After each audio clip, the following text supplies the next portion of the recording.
લઈશું. બે ભાઈની હાલની ઉંમરનો ગુણોત્તર 1 અને 2 છે. 5 વર્ષ પહેલા ગુણોત્તર 1 અને 3 હતો, તો 5 વર્ષ પછી આ ગુણોત્તર કેટલો થશે?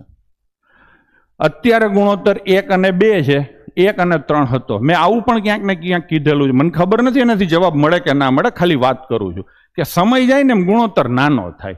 અત્યારે 1 અને 2 છે, એટલે કે પેલા કરતા બીજો બમણો છે. હવે બમણો નહીં હોય એ પાકું, બરાબર છે? તો બમણો નહીં હોય એ પાકું, એટલે આ તો હરખા થઈ ગયા, એટલે આ નો આવે.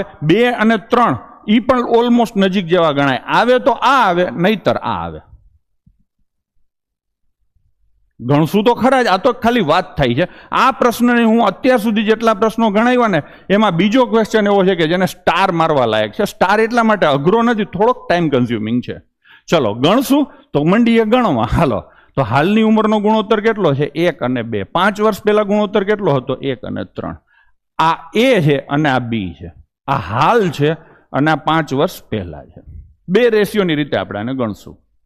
આમાં રિફ્લેક્શન ના ચાલે, કેમ કે પાછો ગુણોત્તર જ પૂછ્યો છે. ક્લિયર છે? ચલો, તો છેલ્લા રેશિયોનો તફાવત 2, સમયગાળો 5, ચોકડી ગુણાકારનો તફાવત 1. તો જવાબ શું આવશે? 10. ટૂંકમાં આની ઉંમર 10 હશે અને આની ઉંમર 20 હશે. પાકું થઈ ગયું કે નહીં? આ ક્યારનું મળ્યું? હાલનું. પૂછ્યું છે ક્યારનું? 5 વર્ષ પછી. એટલે આ ભઈલો 15 નો થાય અને આ કેટલાનો થાય? 25 નો થાય ને? હવે આનો તમે ગુણોત્તર કાઢો તો શું જવાબ આવે? 3 અને 5. મેં કીધું તું ને.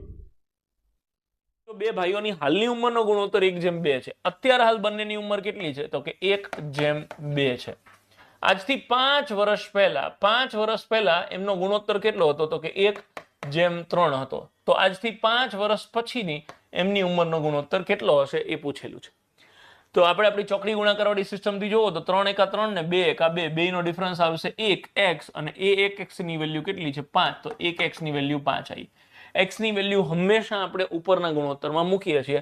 અહીંયા મૂકો તો 5 એકા 5, અહીંયા મૂકો એટલે 5 તરી 15 થાય. આજથી બીજા 5 અને હજી ઓર 5, એટલે ટોટલ 10 વર્ષ પછીની ઉંમર પૂછી છે.